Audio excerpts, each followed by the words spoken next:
Hello, welcome to this overview of the changes to the Turing Scheme for academic year 2026 to 2027.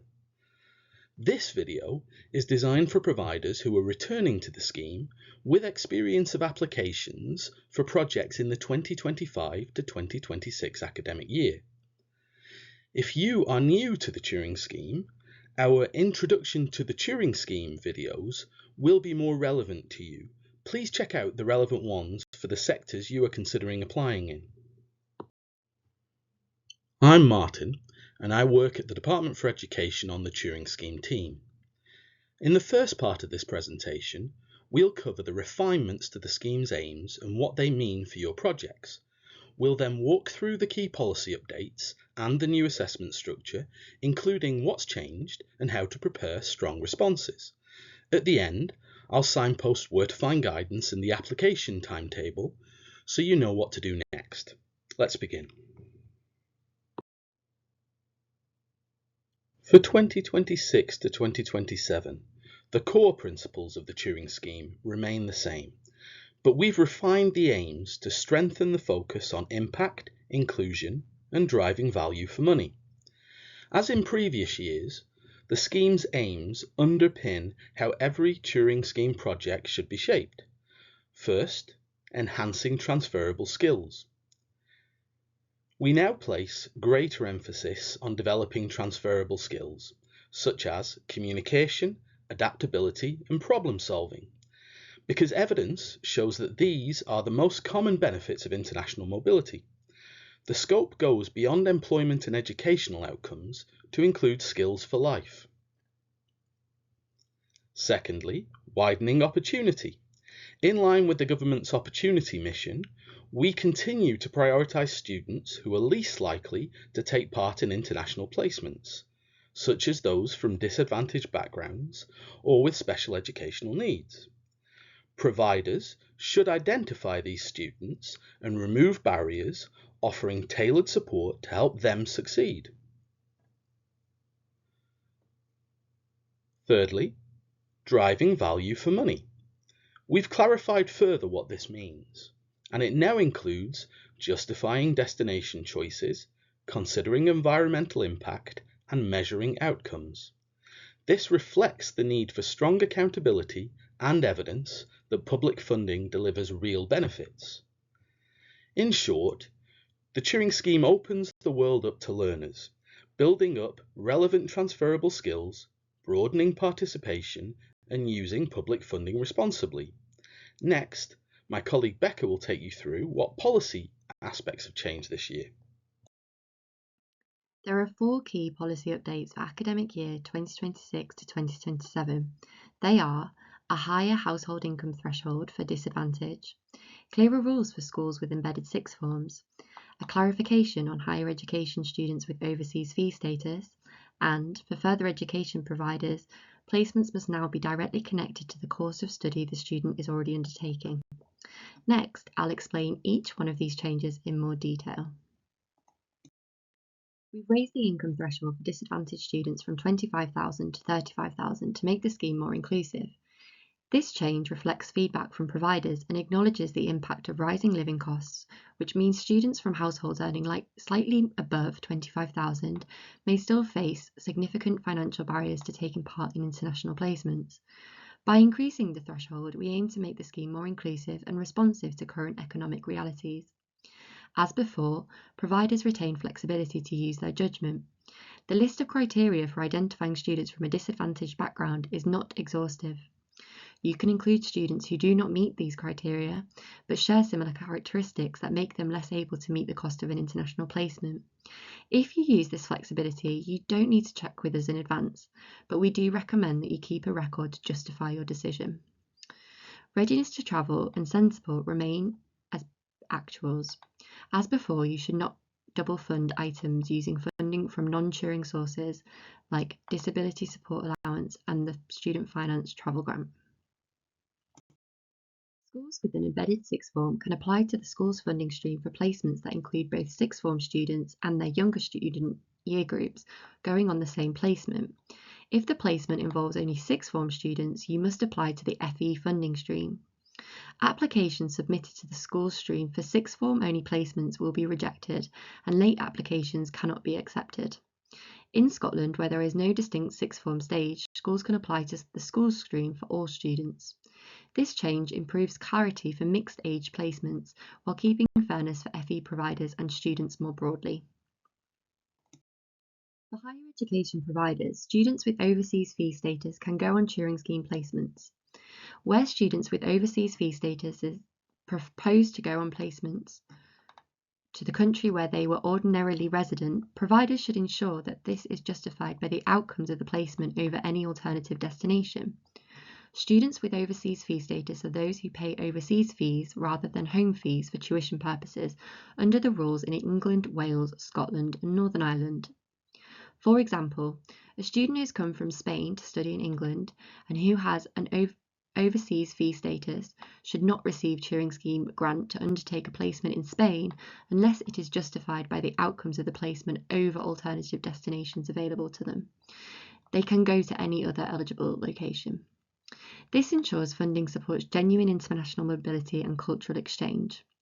We've chosen fee status as the basis for this rule because it's clear and consistent across higher education providers. For further education providers, placements must now be directly connected to the course of study the student is already undertaking. This change is designed to strengthen the value of FE Turing placements, ensuring they build skills and experience that complement formal learning rather than offering a general tourism opportunity. It also supports better value for money and clearer accountability by focusing funding on placements that deliver measurable benefits for students' progression and employability. Now for assessment changes. We brought the assessment criteria and questions in line with the new aims while acting on feedback from previous years. Firstly, building on the former enhancing skills criteria is a question that requires greater consideration of the student impact beyond attainment and employment alone. It requires applicants to identify which outcomes placements will deliver across 4 categories, then provide a compelling rationale underpinned by evidence on why these outcomes are beneficial to the students and how the placement design will facilitate such impacts. This reflects where there is greatest evidence of impact of international placements and responds to feedback that placements build tangible life skills, not just improved academic or job outcomes. Next, building on the former advancing social justice criteria is a new section entitled Widening Opportunity. Here we want you to go further to show you understand who the students with the greatest barriers to international mobility are and how they will take part in your placements. We are not just looking for general information about your student population.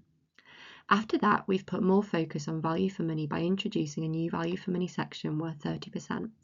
This reflects our aim of ensuring Turing funding delivers maximum benefit with strong accountability and measurable outcomes. It covers destination justification, cost effectiveness, and measuring impact. We no longer have a separate project vision section. This reduces duplication and allows us to focus on the substance of your plans. We've also combined the previous separate questions on timelines and planning, governance, and risk management into one section called Efficient Delivery. This now is worth 10% of your score and has a word limit of 1,200 words. Last, you may notice our applying guidance on gov.uk looks different this year. We've defined criteria, so what we're looking for, which each of the questions align to, as well as adding pointers on things using evidence, scaling your response to your size of placement request, and adding explicit prompts to help you understand what a strong response should cover. Head over to our T6 Applying an Assessment video to go through the updated assessment questions and criteria in more detail. The link is in the description.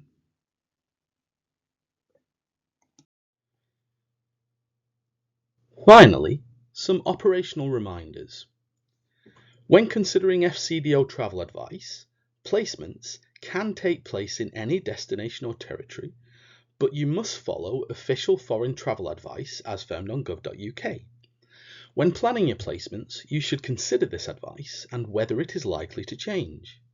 Please note, a change in destination after your grant has been awarded may result in lower contribution to living funding and overall travel grant. If you change destination after your project is successful, your travel grant funding will be recalculated to the rate for the new destination. If this is higher, your overall travel budget will remain capped at the original level, and if this is lower, your overall travel budget will be reduced. On underrepresented student groups, those students from underrepresented groups are not automatically eligible for additional funding, which is available for students with SEND, ALN or ASN, or to those from disadvantaged backgrounds. However, many of these students will also be less likely to afford international placements, and so may be a student from a disadvantaged background as well. On student layovers, students can determine the best way to make their journey, including any stopovers, but they can only receive travel funding for up to the grant rate for the placement destination. On the use of external organisations, note that you cannot use Turing Scheme funding to pay an external organisation to make an application on your behalf. Organisations can only make one application for funding to each funding stream in an application cycle, so this should include all of your intended Turing Scheme placements that are relevant for that sector. The Department for Education has the right to withhold funding and request plan resubmission if efforts to deliver your original intent of your project are inappropriate. We understand that placement destinations may need to change after you are awarded funding. However, we expect you to deliver the aims and intent set out in your application, including the proportion of placements for students from disadvantaged backgrounds. Where this is not possible, we will expect you to tell us why. Lastly, an approved application does not mean automatic approval for every item that you've listed under organisational support, readiness to travel, or SEND, ALN and ASN funding. Please read the guidance carefully and ensure funding is only used for eligible costs to avoid any funding requests being declined or withdrawn later. We also expect you to prioritise placements for students with special education needs and disabilities, additional learning needs, and additional support needs. As a condition of funding, we may withhold funding and ask you to resubmit your plan if we consider that you have not made appropriate efforts to deliver the intent set out in your application. Thank you for watching. You now have a few next steps available to you. In all cases, I'd recommend you read the guidance on gov.uk to refresh yourself on the full eligibility and grant rules for this year. Then you can get further help if needed by contacting the Turing Scheme Help Desk. You can also consider joining our Q&A webinars. These will be running in early February by sector, and you can sign up at Eventbrite. There's a link in the description for this video. Consider signing up for any of the sectors that you may make an application under. These will give you the opportunity to put your specific questions to the team. After that, you can prepare your placements and draft your application against the criteria covered in the guidance. When you're ready to make your application, you can apply online. Applications open at noon on Monday, the 26th of January, and close at 4 p.m. on Monday, the 16th of March.